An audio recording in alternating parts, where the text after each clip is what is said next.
ನಮಸ್ಕಾರ. ಮುಖ್ಯಾಂಶಗಳು. ಸಂಧ್ಯಾ ಸುರಕ್ಷಾ ಪಿಂಚಣಿ ಹೆಚ್ಚಳಕ್ಕೆ ಸಂಪುಟ ಅನುಮೋದನೆ. ಪೊಲೀಸ್ ಬಡ್ತಿಗೆ ಸೇವಾವಧಿ ಕಡಿತ. ಜೆಸಿ ಮಾಧುಸ್ವಾಮಿ. ಪ್ರೌಢಶಾಲೆ ಹಂತದಲ್ಲೇ ತಂತ್ರಜ್ಞಾನ ಕಲಿಕೆ ಅಗತ್ಯ. ಪಾಲಿಟೆಕ್ನಿಕ್ ಕಾಲೇಜುಗಳ ಉನ್ನತೀಕರಣಕ್ಕೆ ಚಿಂತನೆ. ಮುಖ್ಯಮಂತ್ರಿ ಬಸವರಾಜ ಬೊಮ್ಮಾಯಿ. 1,13,00,000 ಮನೆಗಳಿಗೆ ಮಂಜೂರಾತಿ. ಮನೆ ನಿರ್ಮಾಣದ ಕನಿಷ್ಠ ವಿಸ್ತೀರ್ಣ 22 ಚದರ ಮೀಟರ್ಗಳಿಗೆ ನಿಗದಿ. ಪ್ರಧಾನಿ ನರೇಂದ್ರ ಮೋದಿ. ಹಾಗೂ ನಾಡಹಬ್ಬ ದಸರಾಗೆ ಸಿದ್ಧತೆ. ಕೋವಿಡ್ ಮುಂಜಾಗ್ರತಾ ಕ್ರಮಗಳೊಂದಿಗೆ ಸರಳ ಆಚರಣೆ. ಎಸ್ಟಿ ಸೋಮಶೇಖರ್. ವಾರ್ತೆಗಳ ವಿವರ. ಸಂಧ್ಯಾ ಸುರಕ್ಷಾ ಯೋಜನೆಯಡಿ ಹಿರಿಯ ನಾಗರಿಕರಿಗೆ ನೀಡುತ್ತಿರುವ ಪಿಂಚಣಿ ಮೊತ್ತವನ್ನು ಹೆಚ್ಚಳ ಮಾಡಿರುವುದಕ್ಕೆ ಇಂದು ನಡೆದ ರಾಜ್ಯ ಸಚಿವ ಸಂಪುಟ ಪೂರ್ವಾನ್ವಯ ಅನುಮತಿ ನೀಡಿದೆ. ವಿಧಾನಸೌಧದಲ್ಲಿ ಮುಖ್ಯಮಂತ್ರಿ ಬಸವರಾಜ ಬೊಮ್ಮಾಯಿ ಅಧ್ಯಕ್ಷತೆಯಲ್ಲಿ ನಡೆದ ಸಂಪುಟ ಸಭೆಯ ನಂತರ ಕಾನೂನು ಮತ್ತು ಸಂಸದೀಯ ವ್ಯವಹಾರಗಳ ಸಚಿವ ಜೆಸಿ ಮಾಧುಸ್ವಾಮಿ ಮಾಧ್ಯಮಗಳಿಗೆ ವಿವರ ನೀಡಿದರು. ಸಂಧ್ಯಾ ಸುರಕ್ಷಾ ಯೋಜನೆಯಡಿ 60 ವರ್ಷ ಮೇಲ್ಪಟ್ಟವರಿಗೆ ₹600 ಪಿಂಚಣಿಯನ್ನು ₹800ಗಳಿಗೆ ಹೆಚ್ಚಿಸಲಾಗಿದೆ. 65 ವರ್ಷ ಮೇಲ್ಪಟ್ಟವರಿಗೆ 1,000ದಿಂದ ₹1,200ಗಳಿಗೆ ಹೆಚ್ಚಿಸಲಾಗಿದ್ದು, ಅದಕ್ಕೆ ಇಂದು ಸಂಪುಟ ಸಭೆ ಸಹಮತ ವ್ಯಕ್ತಪಡಿಸಿದೆ ಎಂದರು. ಪೊಲೀಸ್ ಇಲಾಖೆಯಲ್ಲಿ ವಿವಿಧ ವೃಂದಗಳಿಗೆ ಬಡ್ತಿ ನೀಡುವ ಸಂಬಂಧ ಇದ್ದ ನಿಯಮಾವಳಿಗಳನ್ನು ಬದಲಿಸಲು ಸಂಪುಟ ಒಪ್ಪಿಗೆ ನೀಡಿದೆ. 8 ವರ್ಷ ಸೇವೆ ಸಲ್ಲಿಸಿದ ಬಡ್ತಿ ನೀಡಲು ಅವಕಾಶವಿದ್ದು, ಒಂದು ವೇಳೆ ಅರ್ಹ ಅಭ್ಯರ್ಥಿಗಳು ಸಿಗದೇ ಇದ್ದಲ್ಲಿ 5 ವರ್ಷಗಳ ಸೇವಾ ಅವಧಿಯನ್ನು ಪರಿಗಣಿಸಲು ಅವಕಾಶ ಇತ್ತು. ಅದನ್ನು ಈಗ 4 ವರ್ಷಗಳಿಗೆ ಇಳಿಕೆ ಮಾಡಲಾಗಿದೆ. ಕಾನ್ಸ್ಟೇಬಲ್ನಿಂದ ಸಬ್ ಇನ್ಸ್ಪೆಕ್ಟರ್ವರೆಗೆ ಬಡ್ತಿ ನೀಡುವ ವೇಳೆ ಈ ನಿಯಮಾವಳಿ ಅನ್ವಯವಾಗಲಿವೆ ಎಂದು ಹೇಳಿದರು.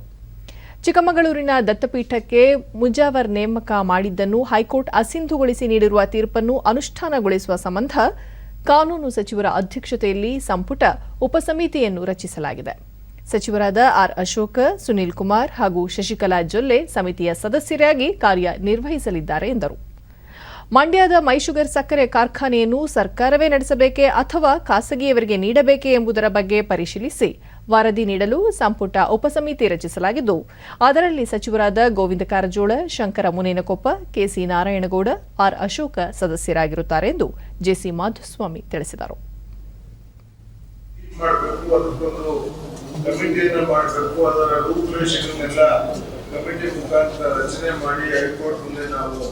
ಹೋಗ್ಬೇಕಾ ಬೇಡವಾ ಹೈಕೋರ್ಟ್ಗೆ ಅಫಿಡವಿಟ್ ಹಾಕ್ಬೇಕಂತ ಚರ್ಚೆ ಮಾಡಕ್ಕೆ ಇವತ್ತೊಂದು ಕ್ಯಾಬಿನೆಟ್ ಸಬ್ ಕಮಿಟಿನ ಮಾನ್ಯ ಕಾನೂನು ಮಂತ್ರಿಗಳ ಅಧ್ಯಕ್ಷತೆಯಲ್ಲಿ ಮಂಡ್ಯ ಶುಗರ್ ಫ್ಯಾಕ್ಟರಿಗೆ ಸಂಬಂಧಪಟ್ಟಂತೆ ಅದನ್ನ ಏನ್ ಮಾಡ್ಬೇಕು, ಖಾಸಗಿಯವರಿಗೆ ಕೊಡ್ಬೇಕಾ, ಗೌರ್ಮೆಂಟ್ ನಾವೇನಾದ್ರು ಆಪರೇಷನ್ಸ್ ಅಂಡ್ ಮೈಂಟೆನೆನ್ಸ್ ಅಲ್ಲಿ ಇಟ್ಕೊಂಡು ಕೆಲಸ ಮಾಡ್ಬೇಕಾ ಅಂತ ಹೇಳಿ ಬಹಳ ದಿವಸಗಳಿಂದ ಚರ್ಚೆ ನಡೀತಾ ಇತ್ತು. ಅದಕ್ಕೆ ಕ್ಯಾಬಿನೆಟ್ ಸಬ್ ಕಮಿಟಿ ನೇಮಕ ಆಗಿದೆ. ಆ ಕ್ಯಾಬಿನೆಟ್ ಸಬ್ ಕಮಿಟಿ ಶಿಫಾರಸು ನೋಡ್ಬಿಟ್ಟು ಮುಂದೆ ತೀರ್ಮಾನ ತಗೋಬಹುದು ಅಂತ ಹೇಳಿ ಸಚಿವ ಸಂಪುಟದ ಮುಂದೆ ತೀರ್ಮಾನ ಮಾಡಿದ್ವಿ. ಆ ಕ್ಯಾಬಿನೆಟ್ ಸಬ್ ಕಮಿಟಿ ಬೇಗ ಕೊಡ್ಬೇಕಾದ್ರೆ ಮಂತ್ರಿ ಇರ್ತಾರೆ, ಕಾರಜೋಳ ಅವರು ಇರ್ತಾರೆ, ನಾರಾಯಣಗೌಡರು ಇರ್ತಾರೆ, ಅಶೋಕ್ ಅವರು. ಮಾಹಿತಿ ತಂತ್ರಜ್ಞಾನ ಮತ್ತು ಜೈವಿಕ ತಂತ್ರಜ್ಞಾನ ಇಲಾಖೆ ವತಿಯಿಂದ ಹುಬ್ಬಳ್ಳಿಯಲ್ಲಿ ಆಯೋಜಿಸಿದ್ದ ನಾವೀನ್ಯತೆ ಮತ್ತು ಪರಿಣಾಮ ಕುರಿತ ಕಾರ್ಯಕ್ರಮವನ್ನು ಮುಖ್ಯಮಂತ್ರಿ ಬಸವರಾಜ ಬೊಮ್ಮಾಯಿ ವಿಡಿಯೋ ಕಾನ್ಫರೆನ್ಸ್ ಮೂಲಕ ಬೆಂಗಳೂರಿನಲ್ಲಿಂದು ಉದ್ಘಾಟಿಸಿದರು. ಉನ್ನತ ಶಿಕ್ಷಣ ಹಾಗೂ ಮಾಹಿತಿ ತಂತ್ರಜ್ಞಾನ ಸಚಿವ ಡಾ ಸಿಎನ್ ಅಶ್ವತ್ಥನಾರಾಯಣ್, ಜಿಲ್ಲಾ ಉಸ್ತುವಾರಿ ಸಚಿವ ಶಂಕರ್ ಪಾಟೀಲ್ ಮುನೇನಕೊಪ್ಪ, ಶಾಸಕರಾದ ಜಗದೀಶ್ ಶೆಟ್ಟರ್, ಅರವಿಂದ್ ಬೆಲ್ಲದ್ ಹಾಗೂ ಇಲಾಖೆಯ ಅಪರ ಮುಖ್ಯ ಕಾರ್ಯದರ್ಶಿ ಇವಿ ರಮಣರೆಡ್ಡಿ ಉಪಸ್ಥಿತರಿದ್ದರು. ಬಸವರಾಜ ಬೊಮ್ಮಾಯಿ, ಶಾಲಾ ಮಕ್ಕಳ ಗ್ರಹಣ ಸಾಮರ್ಥ್ಯ ಹೆಚ್ಚಾಗಿರುವುದರಿಂದ ಪ್ರೌಢಶಾಲಾ ಮಟ್ಟದಲ್ಲೇ ಸರಳ ತಂತ್ರಜ್ಞಾನಗಳನ್ನು ಪರಿಚಯಿಸಲು ಕ್ರಮ ಕೈಗೊಳ್ಳಬೇಕು. ಪ್ರತ್ಯೇಕ ಟೆಕ್ನಾಲಜಿ ಶಾಲೆಗಳನ್ನು ಆರಂಭಿಸುವ ಅಗತ್ಯವಿದೆ. ಅಟಲ್ ಟಿಂಕರಿಂಗ್ ಲ್ಯಾಬ್ಗಳನ್ನು ಉನ್ನತೀಕರಿಸಿ ಕೃತಕ ಬುದ್ಧಿಮತ್ತೆಯನ್ನು ಪರಿಚಯಿಸಬೇಕು ಎಂದು ಸಲಹೆ ನೀಡಿದರು. ರಾಜ್ಯದಲ್ಲಿ 150 ಐಟಿಐ ಕಾಲೇಜುಗಳನ್ನು ಉನ್ನತೀಕರಿಸಲಾಗುತ್ತಿದೆ. ಅದೇ ರೀತಿ ಪಾಲಿಟೆಕ್ನಿಕ್ ಕಾಲೇಜುಗಳನ್ನು ಉನ್ನತೀಕರಿಸಲು ಆದ್ಯತೆ ಮೇರೆಗೆ ಕ್ರಮ ಕೈಗೊಳ್ಳಬೇಕು. ಇದರಿಂದ ಕುಶಲ ಮಾನವ ಸಂಪನ್ಮೂಲ ಸೃಷ್ಟಿ ಸಾಧ್ಯವಾಗುತ್ತದೆ. ರಾಜ್ಯದ ವಿದ್ಯಾರ್ಥಿಗಳು ಬುದ್ಧಿವಂತರಿದ್ದಾರೆ, ಅವರಿಗೆ ಅವಕಾಶಗಳನ್ನು ಒದಗಿಸಿಕೊಡಬೇಕಿದೆ. ಹುಬ್ಬಳ್ಳಿ ಹಾಗೂ ಕಲಬುರಗಿಯಲ್ಲಿ ತಂತ್ರಜ್ಞಾನ ಆಧಾರಿತ ಸಂಸ್ಥೆಗಳ ಸ್ಥಾಪನೆಗೆ ಉದ್ಯಮಿಗಳು ಮುಂದೆ ಬರಬೇಕು ಎಂದು ಕರೆ ನೀಡಿದರು. ಸೃಜನಶೀಲತೆಯಿಂದ ನಾವೀನ್ಯತೆ ಸಾಧ್ಯ. ಕಳೆದ 15 ವರ್ಷಗಳಲ್ಲಿ ಕರ್ನಾಟಕದಲ್ಲಿ ಹೊಸ ಆವಿಷ್ಕಾರಕ್ಕೆ ನಾಂದಿ ಹಾಡಿದ್ದು ಒಳ್ಳೆಯ ಬೆಳವಣಿಗೆಯಾಗಿದೆ. ತಂತ್ರಜ್ಞಾನ ಕ್ಷೇತ್ರದಲ್ಲಿ ಸಾಕಷ್ಟು ಪ್ರಗತಿ ಸಾಧಿಸಿದ್ದೇವೆ. ಪ್ರತಿ ತಾಲೂಕಿನಲ್ಲಿ ಇಂಜಿನಿಯರಿಂಗ್ ಡಿಪ್ಲೊಮೊದಂತಹ ಶೈಕ್ಷಣಿಕ ಸಂಸ್ಥೆಗಳನ್ನು ಹೊಂದಿರುವುದು ನಮ್ಮ ಪ್ರಗತಿಯ ಸಂಕೇತವಾಗಿದೆ ಎಂದು ಹೇಳಿದರು. These 3 steps, and of course we have got a very big anchor innovative university, that is KL University and BAB College. You should make it as the center of all these activities. Then the whole your plans will be in the right hands. ರಾಜ್ಯಾದ್ಯಂತ ಇನ್ನು ಮುಂದೆ ಏಕಕಾಲಕ್ಕೆ ಸಕ್ಕರೆ ಕಾರ್ಖಾನೆಗಳು ಕಬ್ಬು ಅರೆಯುವುದನ್ನು ಆರಂಭಿಸಲಿದೆ ಎಂದು ಸಕ್ಕರೆ, ಜವಳಿ ಮತ್ತು ಕೈಮಗ್ಗ ಸಚಿವ ಶಂಕರ ಪಾಟೀಲ್ ಮುನೇನಕೊಪ್ಪ ತಿಳಿಸಿದ್ದಾರೆ. ಬೆಂಗಳೂರಿನಲ್ಲಿಂದು ಸುದ್ದಿಗೋಷ್ಠಿಯಲ್ಲಿ ಮಾತನಾಡಿದ ಅವರು, ಸಕ್ಕರೆ ಕಾರ್ಖಾನೆಗಳು ಬೇರೆ ಬೇರೆ ಸಮಯಗಳಲ್ಲಿ ಕಬ್ಬು ಅರೆಯುವುದನ್ನು ಆರಂಭಿಸುತ್ತವೆ. ಇದರಿಂದ ರೈತರಿಗೆ ಅನಾನುಕೂಲವಾಗುತ್ತಿದೆ. ತಾವು ಕಾರ್ಖಾನೆಗಳ ಮುಖ್ಯಸ್ಥರೊಂದಿಗೆ ಚರ್ಚೆ ನಡೆಸಿದ್ದು ಎಲ್ಲೆಡೆ ಏಕಕಾಲಕ್ಕೆ ಕಬ್ಬು ಅರೆಯುವುದನ್ನು ಆರಂಭಿಸಬೇಕು ಎಂದು ಮನವಿ ಮಾಡಿದ್ದೇನೆ ಎಂದರು. ಕಬ್ಬಿಗೆ ನ್ಯಾಯೋಚಿತ ಬೆಲೆ ನಿಗದಿ ಮಾಡುವ ಸಂಬಂಧ ಈಗಾಗಲೇ ಕೇಂದ್ರದೊಂದಿಗೆ 2 ಬಾರಿ ಚರ್ಚೆ ನಡೆಸಲಾಗಿದೆ. ಈ ಬಗ್ಗೆ ಶೀಘ್ರವೇ ಕೇಂದ್ರ ಸರ್ಕಾರ ನಿರ್ಧಾರ ತೆಗೆದುಕೊಳ್ಳಲಿದೆ ಎಂದು ವಿಶ್ವಾಸ ವ್ಯಕ್ತಪಡಿಸಿದರು. ರಾಜ್ಯದಲ್ಲಿರುವ ಸಕ್ಕರೆ ಕಾರ್ಖಾನೆಗಳು 2020-21ನೇ ಸಾಲಿನಲ್ಲಿ ಬಾಕಿ ಉಳಿಸಿಕೊಂಡಿದ್ದ 47.17 ಕೋಟಿ ರೂಪಾಯಿಗಳಲ್ಲಿ 26.26 ಕೋಟಿ ರೂಪಾಯಿಗಳನ್ನು ಕಳೆದ 3 ದಿನಗಳಲ್ಲಿ ಸರ್ಕಾರಕ್ಕೆ ಪಾವತಿಸಿದ್ದಾರೆ. ಅದನ್ನು ರೈತರಿಗೆ ವರ್ಗಾಯಿಸಲಾಗುವುದು. ಕೆಲವು ಕಾರ್ಖಾನೆಗಳಿಂದ 15.91 ಕೋಟಿ ರೂಪಾಯಿ ಮಾತ್ರ ಇದೆ. ಬಾಕಿ ಉಳಿಸಿಕೊಂಡಿರುವ ಕಾರ್ಖಾನೆಗಳಿಗೆ ನೋಟಿಸ್ ವಿತರಿಸಲಾಗಿದೆ. ತಾವು ಸಚಿವರಾದ ಮೇಲೆ ರೈತರಿಗೆ ಬಾಕಿ ಹಣ ಕೊಡಿಸುತ್ತಿರುವುದು ಸಂತಸ ತಂದಿದೆ ಎಂದು ಹೇಳಿದರು. ವಿಜಯನಗರ ಜಿಲ್ಲೆ ಹೂವಿನಹಡಗಲಿ ತಾಲೂಕಿನ ಮಕರಬ್ಬೆಯಲ್ಲಿ ಕಲುಷಿತ ನೀರು ಕುಡಿದು 6 ಮಂದಿ ಸಾವನ್ನಪ್ಪಿದ್ದ ಘಟನೆಯನ್ನು ರಾಜ್ಯ ಸರ್ಕಾರ ಗಂಭೀರವಾಗಿ ಪರಿಗಣಿಸಿದ್ದು, ಐಎಎಸ್ ಅಧಿಕಾರಿ ಮೋನಿಶ್ ಮದ್ಗಲ್ ನೇತೃತ್ವದಲ್ಲಿ ತನಿಖೆ ನಡೆಯಲಿದೆ ಎಂದು ಮುಖ್ಯಮಂತ್ರಿ ಬಸವರಾಜ ಬೊಮ್ಮಾಯಿ ತಿಳಿಸಿದರು. ವಿಧಾನಸೌಧದಲ್ಲಿಂದು ಸುದ್ದಿಗಾರರೊಂದಿಗೆ ಅವರು, ಮೃತರ ಕುಟುಂಬಕ್ಕೆ ಈಗಾಗಲೇ 3 ಲಕ್ಷ ರೂಪಾಯಿ ಪರಿಹಾರ ಘೋಷಿಸಲಾಗಿದೆ. ಕುಡಿಯುವ ನೀರಿನೊಂದಿಗೆ ಒಳಚರಂಡಿಯ ನೀರು ಹೇಗೆ ಮಿಶ್ರಣವಾಯಿತು ಎಂಬ ಬಗ್ಗೆ ತನಿಖೆ ನಡೆಸಿ ತಪ್ಪಿತಸ್ಥರನ್ನು ಗುರುತಿಸಿ ವಾರದೊಳಗೆ ವರದಿ ನೀಡಲು ಸೂಚಿಸಲಾಗಿದೆ. ವರದಿಯ ಬಳಿಕ ತಪ್ಪಿತಸ್ಥರ ವಿರುದ್ಧ ನಿರ್ದಾಕ್ಷಿಣ್ಯ ಕ್ರಮ ಜರುಗಿಸಲಾಗುವುದು ಎಂದರು. ಕಲಬುರಗಿ ಜಿಲ್ಲೆ ಅಫ್ಜಲ್ಪುರದಲ್ಲಿ ತೀವ್ರ ಜ್ವರ ಅಥವಾ ಮಂಗನ ಕಾಯಿಲೆಯಿಂದ 3 ಮೃತಪಟ್ಟಿದ್ದಾರೆ ಎಂದು ವದಂತಿ ಇದೆ. ಅಲ್ಲಿನ ಸಾವಿಗೆ ಕಲುಷಿತ ನೀರು ಕಾರಣ ಎಂಬ ಮಾಹಿತಿಯೂ ಇದೆ. ಈ ಬಗ್ಗೆ ವಿಚಾರಣೆ ನಡೆಸಿ ವರದಿ ನೀಡುವಂತೆ ಪ್ರಾದೇಶಿಕ ಆಯುಕ್ತರಿಗೆ ಸೂಚನೆ ನೀಡಲಾಗಿದೆ ಎಂದರು. ಇನ್ನೊಂದು ಕಡೆ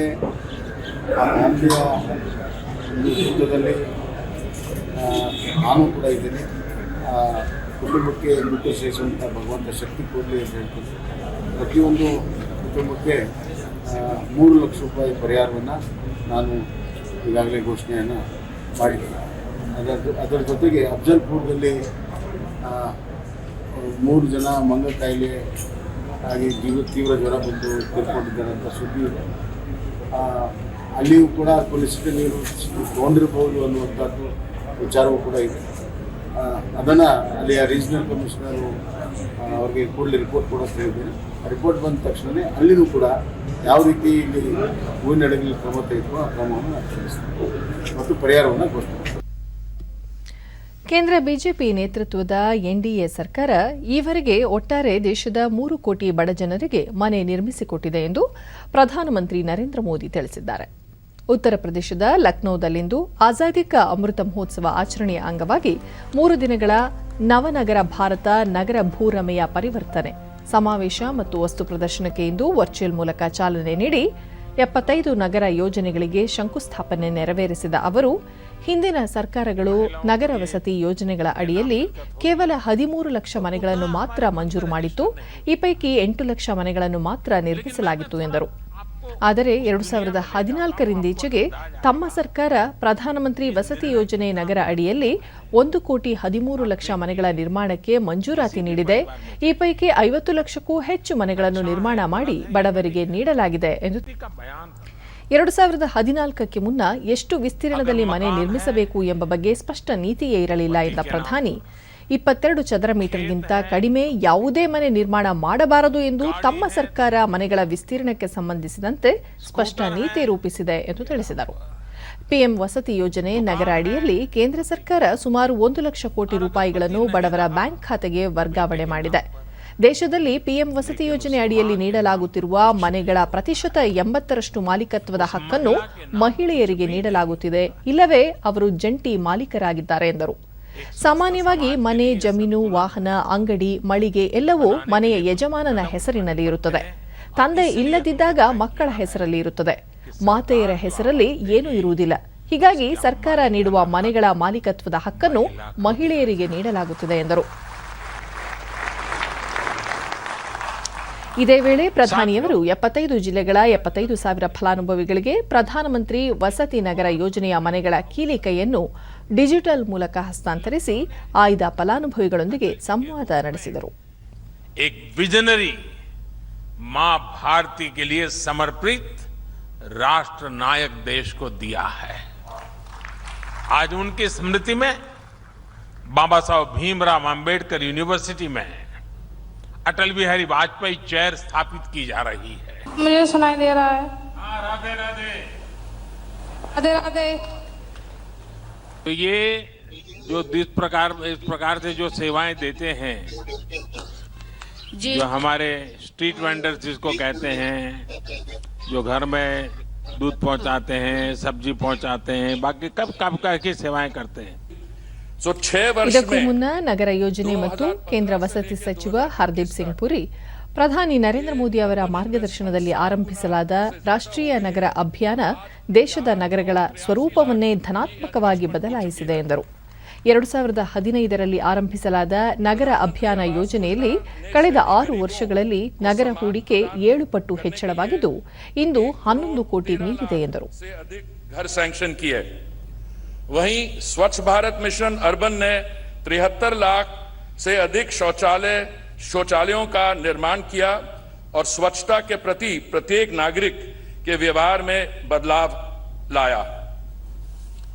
ರಕ್ಷಣಾ ಸಚಿವ ರಾಜನಾಥ್ ಸಿಂಗ್ ಲಕ್ನೋನಲ್ಲಿ ಆರಂಭಗೊಂಡಿರುವ 3 ದಿನಗಳ ಈ ಸಮಾವೇಶ ನಗರ ಅಭಿವೃದ್ಧಿಯಲ್ಲಿ ಈವರೆಗಿನ ಫಲಶ್ರುತಿಯನ್ನು ಜನರ ಮುಂದಿಡಲಿದೆ ಮತ್ತು ನಗರಾಭಿವೃದ್ಧಿಯ ಭವಿಷ್ಯದ ಮಾರ್ಗಸೂಚಿಯನ್ನು ಬಹಿರಂಗ ಮಾಡಲಿದೆ ಎಂದರು.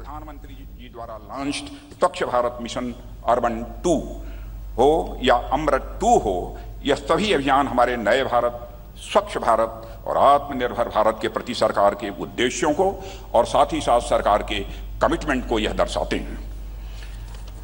साथियों, नीट एंड क्लीन और वाटर सिक्योर्ड सिटीज, सभी के लिए आवासीय सुविधाओं वाली सिटीज, न्यू कंस्ट्रक्शन टेक्नोलॉजी वाली सिटीज, इसके साथ साथ सस्टेनेबल मोबिलिटी और लाइवलीहुड अपॉर्चुनिटी प्रदान करने वाली सिटीज का डेवलपमेंट हमारी सरकार का यह प्रमुख उद्देश्य है. ರಾಜ್ಯಾದ್ಯಂತ 3,30,30,000 ಮನೆಗಳಿಗೆ ಹಕ್ಕುಪತ್ರ ನೀಡಲು ಸರ್ಕಾರ ಅಗತ್ಯ ಕ್ರಮ ಕೈಗೊಂಡಿದೆ ಎಂದು ವಸತಿ ಸಚಿವ ವಿ ಸೋಮಣ್ಣ ಮೈಸೂರಿನಲ್ಲಿಂದು ಹೇಳಿದ್ದಾರೆ.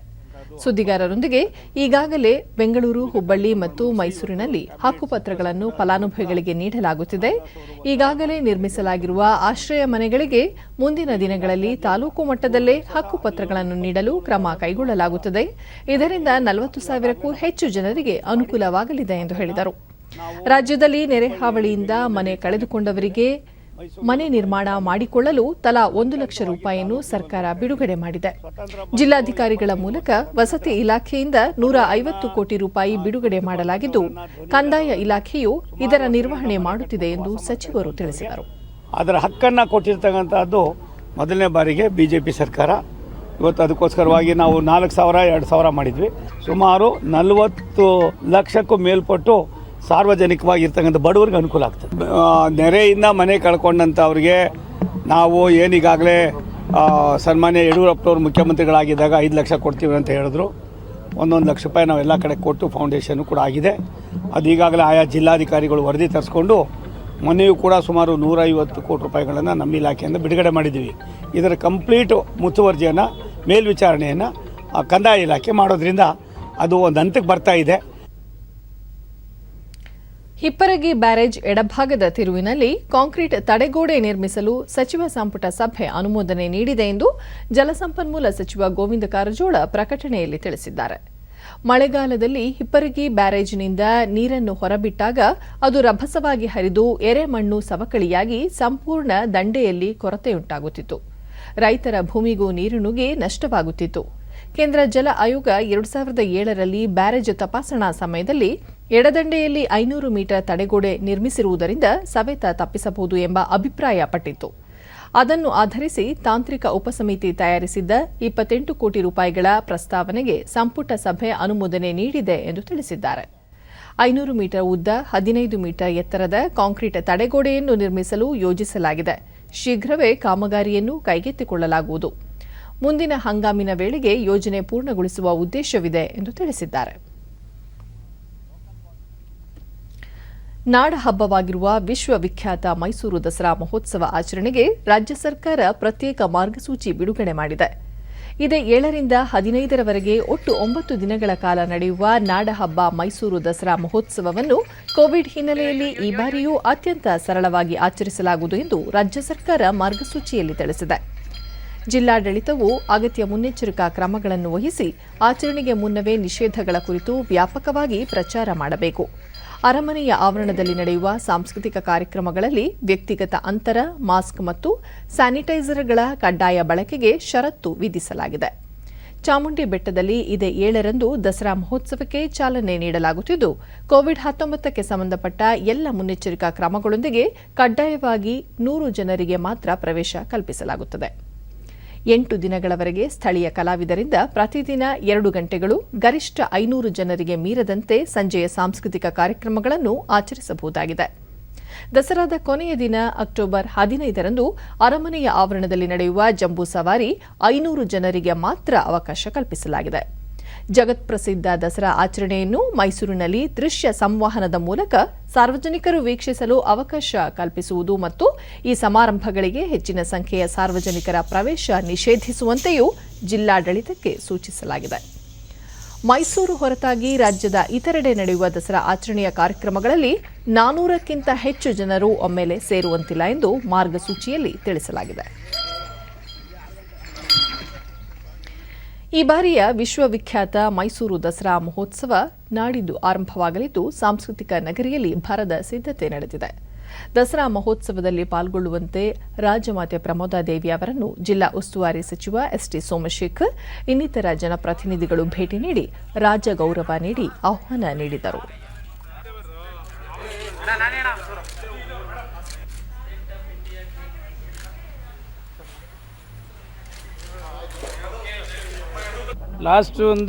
ಈ ವೇಳೆ ಎಸ್ಟಿ ಸೋಮಶೇಖರ್, ಈ ಬಾರಿಯ ದಸರಾ ಉತ್ಸವವನ್ನು ಸರಳ ಹಾಗೂ ಸಾಂಪ್ರದಾಯಿಕವಾಗಿ ಆಚರಿಸಲಾಗುವುದು. ಜಂಬೂ ಸವಾರಿ ದಿನದಂದು ಸಂಜೆ ನಡೆಯುವ ಪಂಜಿನ ಕವಾಯತು ಈ ವರ್ಷವೂ ನಡೆಯುವುದಿಲ್ಲ. ಅರಮನೆ ಆವರಣದಲ್ಲಿ ಕೋವಿಡ್ ಮುನ್ನೆಚ್ಚರಿಕೆ ಕ್ರಮದೊಂದಿಗೆ ಸಾಂಸ್ಕೃತಿಕ ಕಾರ್ಯಕ್ರಮಗಳು ಜರುಗಲಿವೆ ಎಂದು ಹೇಳಿದರು. ಈ ಬಾರಿಯ ದಸರಾ ಉದ್ಘಾಟಕರಾದ ಮಾಜಿ ಮುಖ್ಯಮಂತ್ರಿ ಎಸ್ಎಂ ಕೃಷ್ಣ ಅವರು ನಾಳೆ ಮೈಸೂರಿಗೆ ಆಗಮಿಸಲಿದ್ದು, ಅವರನ್ನು ಅದ್ದೂರಿಯಾಗಿ ಸಾಂಸ್ಕೃತಿಕ ನಗರಕ್ಕೆ ಬರಮಾಡಿಕೊಳ್ಳಲು ಸಿದ್ಧತೆ ನಡೆದಿದೆ. ನಾಡಿದ್ದು ಚಾಮುಂಡಿ ಬೆಟ್ಟದಲ್ಲಿ ವಿದ್ಯುಕ್ತವಾಗಿ ದಸರಾ ಮಹೋತ್ಸವಕ್ಕೆ ಚಾಲನೆ ದೊರೆಯಲಿದೆ ಎಂದು ಹೇಳಿದರು. ಇದರದ್ದು ಯಾವುದು ಅಲ್ಲ, ಉದ್ಘಾಟನೆ ಚಾಮುಂಡಿ ಬೆಟ್ಟ ನಡೀತದೆ, ಜಂಬೂ ಸವಾರಿ ಪ್ಯಾಲೇಸಲ್ಲಿ ನಡೀತದೆ. ಈ 3 ಕಾರ್ಯಕ್ರಮವನ್ನು ಹೊರತುಪಡಿಸಿ ಮಿಕ್ಕೆಲ್ಲೂ ಕಾರ್ಯಕ್ರಮ ನಾಳೆ ಮಧ್ಯಾಹ್ನ 2 ಗಂಟೆಗೆ ಉದ್ಘಾಟಕರು ಎಸ್ಎಂ ಕೃಷ್ಣ ಬರ್ತಿದ್ದಾರೆ. ಫಸ್ಟ್ ಟೈಮು ನಾವು ಮೈಸೂರಿಗೆ ಎಂಟ್ರೆನ್ಸ್ನಲ್ಲಿ 1:15 ಅವ್ರನ್ನ ಮೈಸೂರಿನ ಜನತೆ ರಿಸೀವ್ ಮಾಡ್ಕೋತೀವಿ. ಇದಕ್ಕೂ ಮುನ್ನ ಅರಮನೆಯ ಹೊರ ಆವರಣದ ಕೋಟೆ ಮಾರಮ್ಮನ ದೇಗುಲದ ಬಳಿ ಫಿರಂಗಿ ಗಾಡಿಗಳಿಂದ ಕುಶಾಲು ತೋಪುಗಳನ್ನು ಸಿಡಿಸುವ 2ನೇ ಹಂತದ ತಾಲೀಮು ನಡೆಯಿತು. ಅಂಬಾರಿ ಮೆರವಣಿಗೆಯಲ್ಲಿ ಭಾಗವಹಿಸುವ ಆನೆಗಳ ಗುಂಪಿನ ನಡುವೆ 7 ಫಿರಂಗಿ ಗಾಡಿಗಳಿಂದ 21 ಕುಶಾಲು ತೋಪುಗಳನ್ನು ನಗರ ಸಶಸ್ತ್ರ ಮೀಸಲು ಪಡೆ ಸಿಬ್ಬಂದಿ ಸಿಡಿಸಿದರು. ದಸರಾ ಅಂಬಾರಿ ಸಂದರ್ಭದಲ್ಲಿ ಗಜಪಡೆ ಹಾಗೂ ಅಶ್ವಗಳು ಬೆದರದಂತೆ ಫಿರಂಗಿಗಳ ಮೂಲಕ ಕುಶಾಲು ತೋಪುಗಳನ್ನು ಸಿಡಿಸುವ ತಾಲೀಮು ನಡೆದಿದೆ. ಸೆಪ್ಟೆಂಬರ್ 30ರಂದು ಮೊದಲ ತಾಲೀಮು ನಡೆದಿತ್ತು. ಅಂಬಾರಿ ಹೊರುವ ಅಭಿಮನ್ಯು ಸೇರಿದಂತೆ ಧನಂಜಯ, ಗೋಪಾಲಸ್ವಾಮಿ, ಅಶ್ವತ್ಥಾಮ ಆನೆಗಳು ಡಿಡಿ ನ್ಯೂಸ್ನೊಂದಿಗೆ ಉಪ ಅರಣ್ಯ ಸಂರಕ್ಷಣಾಧಿಕಾರಿ ಡಾಕ್ಟರ್ ಕರಿಕಾಳನ್ ಜಂಬೂ ಸವಾರಿ ಮೆರವಣಿಗೆ ದಿನದಂದು ರಾಷ್ಟ್ರಗೀತೆ ನುಡಿಸುವ ವೇಳೆ 21 ಬಾರಿ ಕುಶಾಲು ತೋಪುಗಳನ್ನು ಸಿಡಿಸಿ ಗೌರವ ಸಲ್ಲಿಸುವ ಪದ್ಧತಿ ಇದೆ. ಅದರ ಪೂರ್ವ ಸಿದ್ಧತೆಗಾಗಿ ಇಂದು ನಡೆಸಿದ 2ನೇ ಹಂತದ ತಾಲೀಮು ಯಶಸ್ವಿಯಾಗಿದ್ದು 3ನೇ ಹಂತದ ತಾಲೀಮು ಇದೇ ತಿಂಗಳ 8ರಂದು ನಡೆಯಲಿದೆ ಎಂದು ಹೇಳಿದರು. ಅಂತಾನೆ ಹೇಳಬೇಕು. ಯಾಕಂತ ಹೇಳಿದ್ರೆ ಫಸ್ಟ್ ಬಾರಿ ನಾವು ಕೆನಾನ್ ಫೈರಿಂಗ್ ಮಾಡುವಾಗ ನಮ್ಮಲ್ಲಿ 3 ಆನೆಗಳು ಬಿಟ್ಟು ಉಳಿದಿರುವ ಆನೆಗಳೆಲ್ಲ ನಾವು ಚೈನಲ್ಲಿ ಕಟ್ಟಿ ಇಟ್ಟಿದ್ದೀವಿ. ಬಟ್ ಈಗ 2ನೇ ಬಾರಿ ಮಾಡುವಾಗ ಕಂಪ್ಲೀಟ್ ಚೈನ್ ಎಲ್ಲ ಬಿಚ್ಚಿದೀವಿ, ಜಸ್ಟ್ ಬೇಡಿ ಮಾತ್ರ ಹಾಕಿದೀವಿ. 3ನೇ ರಿಹರ್ಸಲ್ ಮಾಡುವಾಗ ಇನ್ನೂ ಒಂದು 2-3 ಆನೆಗಳಿಗೆ ನಾವು ಬೇಡಿ ಸಹ ಬಿಚ್ತೀವಿ. ಇಷ್ಟು ನಿಂತಿದ್ರೆ ಆನೆಗಳು ಸಾಕು. ಯಾಕಂತ ಹೇಳಿದ್ರೆ ಇಷ್ಟು ಒಂದು ದೊಡ್ಡ ಶಬ್ದದಲ್ಲಿ ಅದು ಇಷ್ಟು ನಿಂತಿರೋದೇ ಒಂದು ದೊಡ್ಡ ಕೆಲಸ. ದೆನ್ 3ನೇ ಬಾರಿ ಮಾಡುವಾಗ ಇದಕ್ಕಿಂತ ಸ್ವಲ್ಪ ಅದು ಯಶಸ್ವಿ ಆಗುತ್ತೆ ಅಂತ ನಾನು ಅನ್ಕೊಳ್ತಾ ಇದ್ದೀನಿ. ರಾಷ್ಟ್ರಪತಿ ರಾಮನಾಥ್ ಕೋವಿಂದ್ ನಾಳೆಯಿಂದ 4 ದಿನಗಳ ರಾಜ್ಯ ಪ್ರವಾಸ ಕೈಗೊಳ್ಳಲಿದ್ದು ವಿವಿಧ ಕಾರ್ಯಕ್ರಮಗಳಲ್ಲಿ ಭಾಗವಹಿಸಲಿದ್ದಾರೆ. ಪ್ರವಾಸದ ವೇಳೆ ರಾಷ್ಟ್ರಪತಿಯವರು ಇದೇ 7ರಂದು ಬಿಳಿಗಿರಿ ರಂಗನಾಥ ಸ್ವಾಮಿ ದೇವಾಲಯಕ್ಕೆ ಭೇಟಿ ನೀಡುವುದರ ಜೊತೆಗೆ 450 ಹಾಸಿಗೆಗಳ ಸಾಮರ್ಥ್ಯದ ಚಾಮರಾಜನಗರದ ವೈದ್ಯಕೀಯ ವಿಜ್ಞಾನಗಳ ಸಂಸ್ಥೆಯ ಬೋಧನಾ ಆಸ್ಪತ್ರೆಯ ಕಟ್ಟಡದ ಉದ್ಘಾಟನೆ ನೆರವೇರಿಸಲಿದ್ದಾರೆ. ಅದೇ ದಿನ ಅವರು ಮಂಗಳೂರಿಗೆ ತೆರಳಲಿದ್ದಾರೆ. 2 ದಿನ ಅಲ್ಲಿಯೇ ವಾಸ್ತವ್ಯ ಹೂಡಲಿರುವ ರಾಷ್ಟ್ರಪತಿ ಚಿಕ್ಕಮಗಳೂರು ಜಿಲ್ಲೆಯಲ್ಲಿರುವ ಶೃಂಗೇರಿ ಮಠಕ್ಕೆ ಭೇಟಿ ನೀಡಲಿದ್ದಾರೆ. 9ರಂದು ದೆಹಲಿಗೆ ಹಿಂತಿರುಗಲಿದ್ದಾರೆ. ಭಾರತದ ಸ್ವಾತಂತ್ರ್ಯ ಹೋರಾಟ ಆಂದೋಲನವು ಆಧುನಿಕ ಜಗತ್ತು ಕಂಡ ಅತಿದೊಡ್ಡ ಚಳವಳಿಗಳಲ್ಲಿ ಒಂದಾಗಿದೆ. ಸ್ವಾತಂತ್ರ್ಯ ಹೋರಾಟದ ಘಟನೆಗಳು ತಮ್ಮ ಸರ್ವಸ್ವವನ್ನು ತ್ಯಾಗ ಮಾಡಿದ ಹಲವು ಮಹನೀಯರ ಕುರಿತ ವಿಶೇಷ ವರದಿಯ ಸರಣಿ ಆಕಾಶವಾಣಿ ರಾಷ್ಟ್ರೀಯ ಸುದ್ದಿ ವಿಭಾಗದ ಸಹಕಾರದೊಂದಿಗೆ ಇಲ್ಲಿದೆ.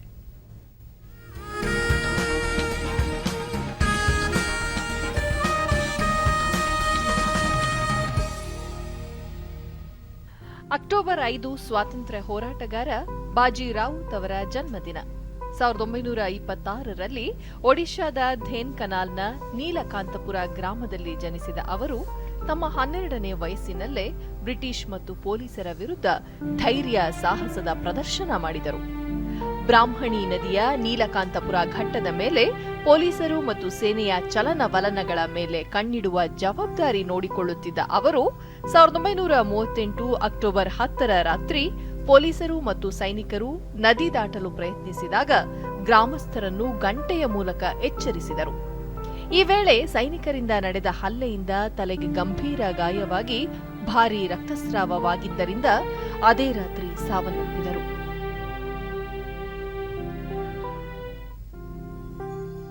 ಪ್ರಸಿದ್ಧ ಒಡಿಯಾ ಕವಿ ಸಚ್ಚಿ ರಾವುತ್ ರಾಯ್ ಬಾಲಕ ರಾವುತ್ನ ಶೌರ್ಯ ದೇಶಭಕ್ತಿಯ ಕುರಿತಾಗಿ ಅಂಬಿಗರ ಪದ್ಯವನ್ನು ಬರೆದಿದ್ದಾರೆ. 1938 ಅಕ್ಟೋಬರ್ 5ರಂದು ಕೇರಳದ ಕಡಕ್ಕಲ್ನಲ್ಲಿ ಬ್ರಿಟಿಷ್ ಸೇನೆ ಮತ್ತು ಸ್ವಾತಂತ್ರ್ಯ ಹೋರಾಟಗಾರರ ನಡುವೆ ಭೀಕರ ಸಂಘರ್ಷ ನಡೆಯಿತು. ಸೆಪ್ಟೆಂಬರ್ 29ರಿಂದ ಅಕ್ಟೋಬರ್ 1ರವರೆಗೆ ಚೆಂಗನೂರಿನಲ್ಲಿ ಕೂಡ ಸಂಘರ್ಷ ನಡೆಯುತ್ತಲೇ ಇತ್ತು. ಈ ವೇಳೆ ಸರ್ಕಾರಿ ಪ್ರೌಢಶಾಲೆಯಲ್ಲಿ ಸೇರಿದ್ದ ಜನರನ್ನು ಚದುರಿಸಲು ನಡೆಸಿದ ಗೋಲಿಬಾರ್ ಮತ್ತು ಲಾಠಿ ಚಾರ್ಜಲ್ಲಿ ಅನೇಕ ಜನರು ಸಾವನ್ನಪ್ಪಿದರು. ಈ ಘಟನೆಯ ನಂತರ ಕಡಕ್ಕಲ್ನಲ್ಲಿ ಹಿಂಸಾತ್ಮಕ ಘರ್ಷಣೆ ನಡೆಯಿತು. ಸರ್ಕಾರಿ ಏಜೆಂಟರ ಭಾರೀ ತೆರಿಗೆ ಸಂಗ್ರಹದಿಂದ ಉದ್ವಿಗ್ನ ಪರಿಸ್ಥಿತಿ ಉಂಟಾಗಿದ್ದ ಆ ಪ್ರದೇಶದಲ್ಲಿ ಕಾಂಗ್ರೆಸ್ನ ಕೆಲ ಕಾರ್ಯಕರ್ತರ ಬಂಧನದಿಂದ ಜನರು ರೊಚ್ಚಿಗೆದ್ದರು. ಸೆಪ್ಟೆಂಬರ್ 29ರಂದು ಪ್ರತಿಭಟನಾಕಾರರು ಪೊಲೀಸ್ ಠಾಣೆಯ ಮೇಲೆ ದಾಳಿ ಮಾಡಿದರು. ಅಕ್ಟೋಬರ್ 5ರಂದು ಸೇನೆಯ 2 ತುಕಡಿಗಳಿಂದ ಪ್ರತಿಭಟನೆಯನ್ನು ಹತ್ತಿಕ್ಕಲಾಯಿತು. ನಂತರ ಪೊಲೀಸರು 13 ಮನೆಗಳಿಗೆ ಬೆಂಕಿ ಹಚ್ಚಿ ಬಂಧಿತರಾದ ಜನರಿಗೆ ಚಿತ್ರಹಿಂಸೆ ನೀಡಿದರು. ಅವರುಗಳನ್ನು ನಂತರ ಬೇರೆ ಬೇರೆ ಕಾರಾಗೃಹಗಳಿಗೆ ಕಳುಹಿಸಲಾಯಿತು. ಅಕ್ಟೋಬರ್ 5 ಬಿಹಾರದ ಸ್ವಾತಂತ್ರ್ಯ ಸೇನಾನಿ ಬಿಂದಾ ಸಿಂಗ್ ಅವರ ಪುಣ್ಯತಿಥಿ. ಮುಜಫರ್ ಜಿಲ್ಲೆಯ ನಮಿಡೀಹ್ ಗ್ರಾಮದ ನಿವಾಸಿ ಬಿಂದಾ ಸಿಂಗ್ ಅವರು ಭಾರತ ಬಿಟ್ಟು ತೊಲಗಿ ಚಳುವಳಿಯಲ್ಲಿ ಭಾಗವಹಿಸಿದ್ದರು. ಪುಲ್ವಾರಿ ಶರೀಫ್ ಕ್ಯಾಂಪ್ ಕಾರಾಗೃಹದಲ್ಲಿ ಜೈಲು ಶಿಕ್ಷೆ ಅನುಭವಿಸಿದ ಅವರು ಪೊಲೀಸರ ಕ್ರೂರ ವರ್ತನೆಯಿಂದ ಅಕ್ಟೋಬರ್ 5ರಂದು ಸಾವನ್ನಪ್ಪಿದರು. ಬಂಗಾಳದಲ್ಲಿ ಇದೇ ರೀತಿಯ ಒಂದು ಘಟನೆಯಲ್ಲಿ ಶ್ಯಾಮ್ ಚರಣ್ ದಾಸ್ ಹುತಾತ್ಮರಾದರು. ಮೇದಿನಿಪುರ ಜಿಲ್ಲೆಯ ಬಹದ್ದೂರ್ಪುರದ ನಿವಾಸಿಯಾಗಿದ್ದ ಅವರು ಭಾರತ ಬಿಟ್ಟು ತೊಲಗಿ ಚಳವಳಿ ವೇಳೆ ಅಕ್ಟೋಬರ್ 5ರಂದು ಭಗವಾನ್ಪುರ್ ಪೊಲೀಸ್ ಠಾಣೆಯ ಮೇಲೆ ನಡೆಸಿದ ದಾಳಿಯಲ್ಲಿ ಭಾಗಿಯಾಗಿದ್ದರು. ಪೊಲೀಸರ ಗುಂಡಿನಿಂದ ಅವರು ನಿಧನರಾದರು. 1857ರ ಸ್ವಾತಂತ್ರ್ಯ ಸಂಗ್ರಾಮದಲ್ಲಿ ಪಾಲ್ಗೊಂಡಿದ್ದ ಮೆಹರ್ ಬಾನ್ ಗೋವಾಲ್ ಅವರ ಪುಣ್ಯತಿಥಿ ಅಕ್ಟೋಬರ್ 5. ಬ್ರಿಟಿಷ್ ಈಸ್ಟ್ ಇಂಡಿಯಾ ಕಂಪನಿಯ ಇನ್ಫೆಂಟ್ರಿ ರೆಜಿಮೆಂಟ್ಗೆ ಸೇರಿದ್ದ ಅವರನ್ನು ವಿದ್ರೋಹದ ಆರೋಪದ ಮೇಲೆ ಇಂದಿನ ಬಿಹಾರದಲ್ಲಿರುವ ಶಹಬಾದ್ನಲ್ಲಿ ಬಂಧಿಸಿ 1857 ಅಕ್ಟೋಬರ್ 5ರಂದು ಮರಣದಂಡನೆಗೆ ಗುರಿಪಡಿಸಲಾಯಿತು.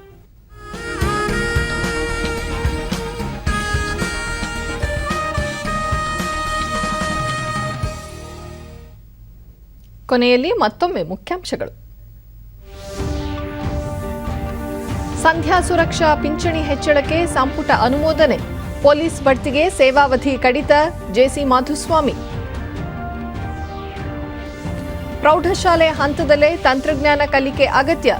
ಪಾಲಿಟೆಕ್ನಿಕ್ ಕಾಲೇಜುಗಳ ಉನ್ನತೀಕರಣಕ್ಕೆ ಚಿಂತನೆ. ಮುಖ್ಯಮಂತ್ರಿ ಬಸವರಾಜ ಬೊಮ್ಮಾಯಿ. 1,13,00,000 ಮನೆಗಳಿಗೆ ಮಂಜೂರಾತಿ. ಮನೆ ನಿರ್ಮಾಣದ ಕನಿಷ್ಠ ವಿಸ್ತೀರ್ಣ 22 ಚದರ ಮೀಟರ್ಗಳಿಗೆ ನಿಗದಿ. ಪ್ರಧಾನಿ ನರೇಂದ್ರ ಮೋದಿ. ಹಾಗೂ ನಾಡಹಬ್ಬ ದಸರಾಗೆ ಸಿದ್ಧತೆ. ಕೋವಿಡ್ ಮುಂಜಾಗ್ರತಾ ಕ್ರಮಗಳೊಂದಿಗೆ ಸರಳ ಆಚರಣೆ. ಎಸ್ಟಿ ಸೋಮಶೇಖರ್. ನಮ್ಮ ವಾರ್ತಾ ಪ್ರಸಾರವನ್ನು ನೀವು ಡಿಡಿ ಚಂದನ ನ್ಯೂಸ್ ಯೂಟ್ಯೂಬ್ ಚಾನೆಲ್ನಲ್ಲೂ ವೀಕ್ಷಿಸಬಹುದು. ವ್ಯಕ್ತಿಗತ ಅಂತರ ಕಾಪಾಡಿಕೊಳ್ಳುವುದರೊಂದಿಗೆ ನೀವು ಸುರಕ್ಷಿತವಾಗಿರಿ, ನಿಮ್ಮವರನ್ನು ಸುರಕ್ಷಿತವಾಗಿರಿಸಿ. ನೈರ್ಮಲ್ಯಕ್ಕೆ ಆದ್ಯತೆ ನೀಡುವುದರ ಜೊತೆಗೆ ಕೋವಿಡ್-19 ಮಾರ್ಗಸೂಚಿಗಳನ್ನು ತಪ್ಪದೆ ಪಾಲಿಸಿ. ನಮ್ಮ ಮುಂದಿನ ವಾರ್ತಾ ಪ್ರಸಾರ ರಾತ್ರಿ 9 ಗಂಟೆಗೆ. ನಮಸ್ಕಾರ.